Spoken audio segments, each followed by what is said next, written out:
We could talk about Christmas. Oh. Actually, I had Christmas. a nice Christmas day. We went to my daughter's in the afternoon instead of the morning. So, and had a later Christmas dinner. So, I don't know, it seemed less, noisy. And, yeah. Well, I'm normally a Christmas holic. I'm always known to be a Christmas holic from 1st of January to the Christmas next. But Christmas lost its sparkle this year. Yeah. Well, understandably. You couldn't open the bottle with only one hand, could you? Well, no, I couldn't. I did question whether it was that or not. But it was after reading your blog, George. Oh, dear. No. I thought that was a brilliant blog. Yeah. Because just the way you wrote it, it had every emotion possible. I was like, oh, and then roaring with laughter at your little sidelines, and then concerned, and it was just, it made me. I think I've done a similar blog this week because it made me realise how I didn't enjoy it like I usually do. No. I just found it hard. I wanted to be with people, but I just found it so hard when I was. That's just how I felt too. Yeah. I looked forward to it. I wanted to be with them. I didn't want to walk out on them. And yet, all I could do after about an hour was just sit and stare. That's right. Yeah. And that went on for days. Yeah. Well, me too. I had Sylvia's husband came up to see me because it was his first year without Sylvia, my best friend that died last year. And I desperately wanted to see him, but I only lasted. I really, really struggled, which is made me feel bad because he's driven that way.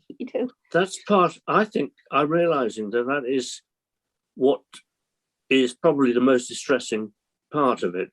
It's when you start to feel. It's like you feel bad because you think they feel bad, looking at you feeling bad, etc. And it goes on, and you just can't escape that. Well, you can. You go and get in that damn lifeboat. Yeah. It just seemed a vicious circle of guilt, really, for me. Yeah. I desperately wanted to enjoy it. Yeah. But I definitely wanted to walk out and just be on my own. It was just hard. Have a big party. Well, the last one I went to a few years ago, I had a bit of a meltdown because of the noise. The party poppers were going off, the kids were screaming, and I had a bit of a meltdown, and I was told I was scaring the children to stop it. So I never went after that. I didn't go. And then my daughter was told I'd gone miserable because I'd go to the park. So I can't win. No, I know, and that's the trouble. And I want to go, but I think you would try to avoid those situations now, don't you, with dementia, because what triggers. Yeah. And it's sad to think that it's a highly unlikely I'll ever enjoy Christmas Day again. Yeah, that's what got me. Like I love Christmas so much. It suddenly was a bolt from I don't know where this year. But how about you, Gail? Because you've got lots of grandchildren, haven't you? Yeah. we decided that we wasn't having the family Christmas that we'd sort of planned for. So I think the week before we went round and visited everybody, I found that really difficult, really difficult. We'd visited my mum and dad first, so that we sort of not sort of mixing with everybody, which is okay because it's just my mum and dad, so it's very quiet. Yeah. And then we moved on where there was more grandchildren and more people, and that's where I started to struggle. And I always get the impression that they think I'm being ignorant. Yeah. And I'm not being ignorant. I think what it is, I just shut down. Yeah. And so the window then becomes my friend, because I can stare out of the window and try and shut everything else off. And then you sort of get them looking at you as though, oh, what's up with her? But they never say anything. They never ask me if I'm okay. Yeah. You know, it's just, I suppose they don't know what to say to me, which is, you know, it bothers me because they're family. And they don't know what to say to me. I find quite, it's a bit upsetting, really. Yeah, but my children, I mean, they're not children really, they're 36, 34, 32, something like that.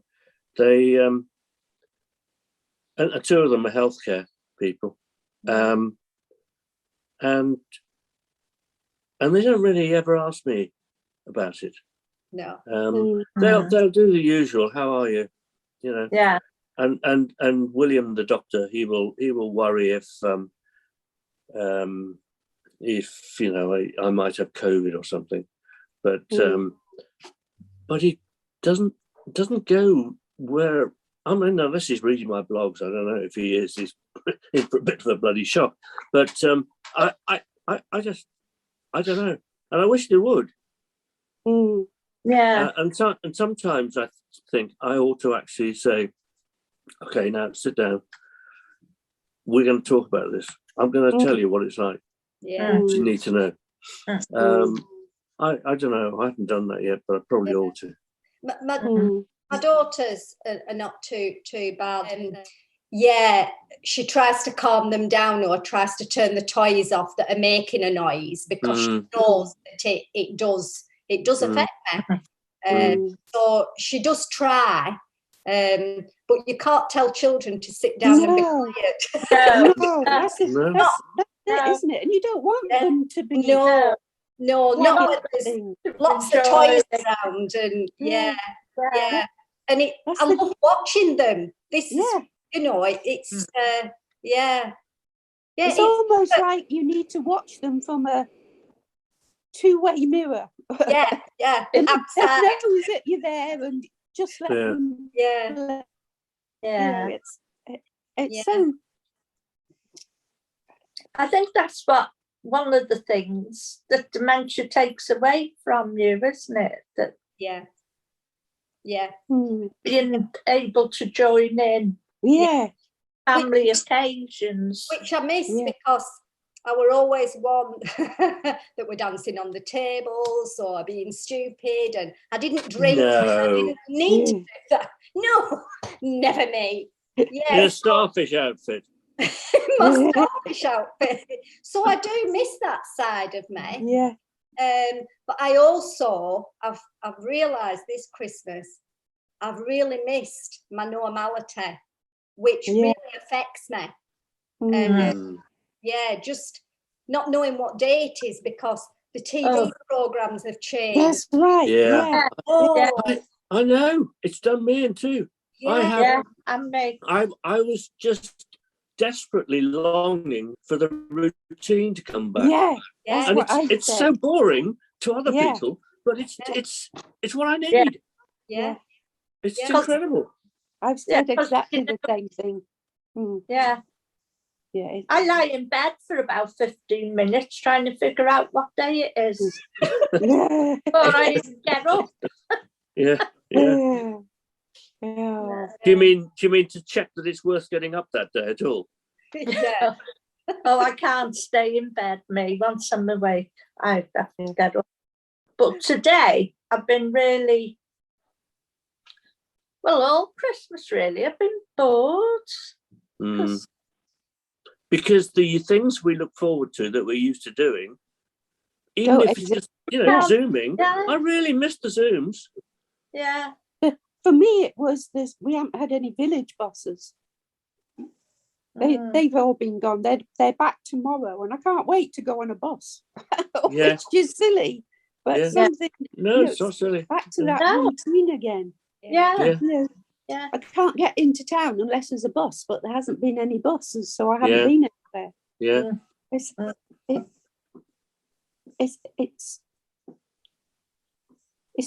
almost a crazy situation for us to be in. Yeah. The people that we were, and I know people always say we don't change, but we certainly do, in my opinion. We miss those things that we used to be capable of. Yeah. Of just sitting down and having a meal with family. I find difficult. Yeah. But it's that guilt I feel for them, which is the hardest thing to deal with. Yeah. And I think I don't know whether this is to do with the classic symptom of remembering the feeling but not the actual event. But I certainly have things from childhood that were something that really mattered to me emotionally. That and Christmas is one of them. Yeah. That I still, that makes it worse now, knowing that actually I look forward to it, and then actually I think, oh, I wish this was not happening. I wish it would go away. And then just thinking of we'll never do that again. It's a very difficult one. My granddaughter, the youngest one, says I'm always talking about the olden days. Yeah. And I thought about it, and I do seem to talk a lot more about my childhood and school and things. I think there's a lot in this. I mean, I think reminiscence probably is a bit overdone sometimes. It's a bit of. I think it's wrongly done sometimes. Yeah. What? The problem. It's wrongly done. Oh yeah. Because I mean, there are. I also find myself, for example, lying in bed and remembering through various situations, places, walking up the Sugarloaf, whatever it might be. And I often do that, and I drift in and out of a dream and whatever. And I do realise that my conversations are more and more with myself about things that happened to me in the past. Yeah. And when I meet, I mean, I'm confident that nobody in my village will ever see this film. So the village has changed. I'm about half a mile outside the village, and the village has about, I don't know, 50 houses or something. Changed a lot since we came 40 years ago. It's grown a lot, changed a lot. All the houses have been done up and more expensive now, and so on. And I used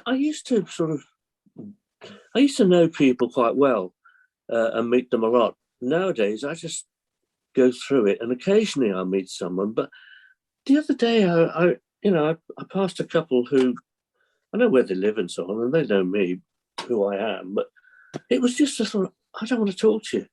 I just don't want to. I enjoy. Go on. My problem is that I'm not quick enough of thinking of a conversation. Yeah. So I feel almost stupid.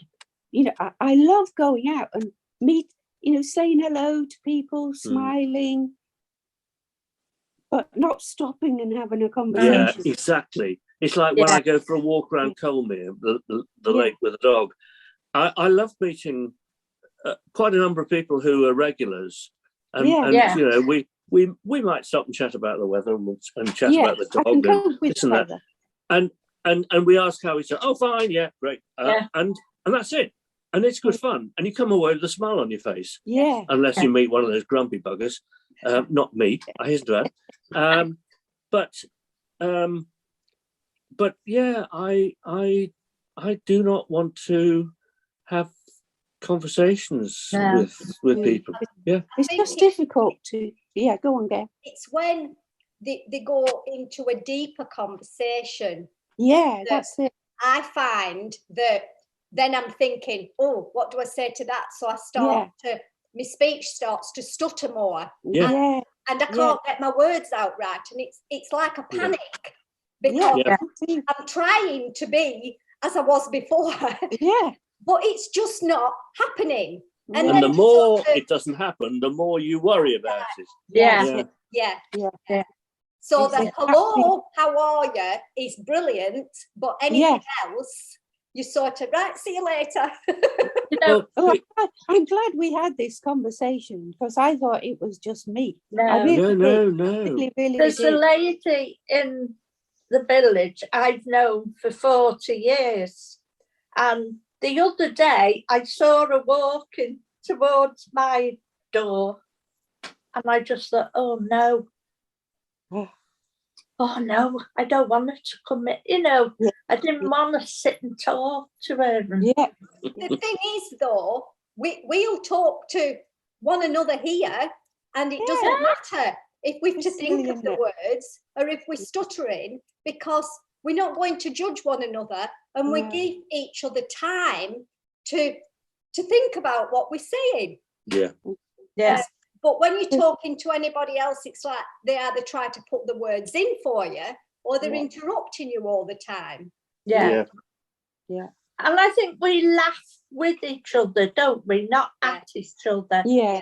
That's the difference. You know, we laugh with ourselves. Yeah. It's But just coming more back like at each other. I was just saying, coming back to people with dementia, I suppose choosing not to meet people because of these issues. I knew 3 or 4 years ago when I started a little group in Market Drayton, which is a local market town, and there was a lady who came to that who found it very hard. If she got at all stressed in any way, she found it very hard to get any words out.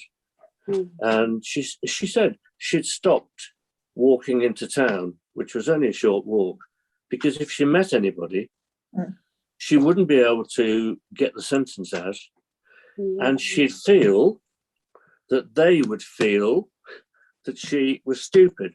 Yeah. So she avoided it. Yeah.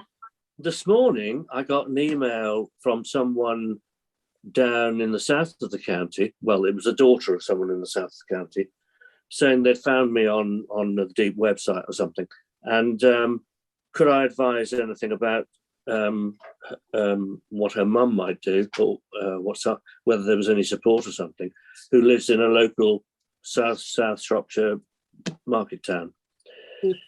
And because apparently the two daughters live in Powys, but had just tested positive for COVID. So anyway, it appears that this lady has dementia, but she's living on her own. She still drives, but the key point was that she is withdrawing from the community, from life, from meeting anybody, and becoming secluded.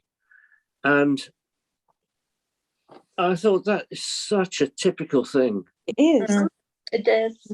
And that's why peer support, that's why we bang on about it. So I know. Yeah. Absolutely. You know, it's the one social connection where we can feel comfortable. Yeah. So I'll tell you another story, and that's about the Riverside of Shropshire or Shrewsbury group. We had a new guy join us about 2 months ago, the first time he joined us, he was very, very wary of, saying anything, and that's fine. And he said he didn't want to receive anything. He wanted to make sure he didn't get any sort of material through the post which might have a sign of dementia or Alzheimer's or something on the outside, because that somebody might recognise, right? Yeah. I thought, oh God, how sad. Anyway, we've met a couple of times on Zoom now with our group, and he's changing before my eyes. He says how important it is, how good it is to hear people talking about it, and he said, I've told one or two people, and some people are okay about it and some people aren't, but I thought, he's really being brave in many ways, because he's obviously very concerned. I just hope my group, well, not my group, our deep group that I started. Your rugby club? Yeah, well, it's closed down because of COVID. So in Wales, all the clubs are closed again. So it was just so I'm just hoping it'll,